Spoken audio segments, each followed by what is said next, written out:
ليه يا اخويا؟ انت شفت عفريت؟ اسم الله على مقامك، ده احنا مستنيينك من بدري. خير ان شاء الله. خير طبعا ان شاء الله يا حاج، دي حاجه بسيطه كده. اصل انت يا حاجه كنت وحشتنا يعني وقلنا نقعد نتسلى.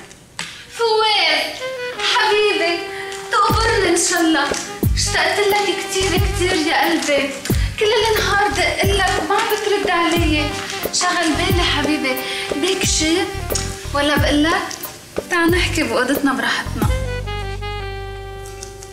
يعني ايه حبكت يا نور؟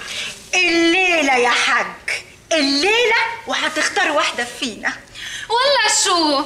انا العروسه الجديده. يا اختي اوعي شويه كده، قلت ايه يا حاج؟ ايه يا نهار؟ دي ضيفه عندنا، ضيفه.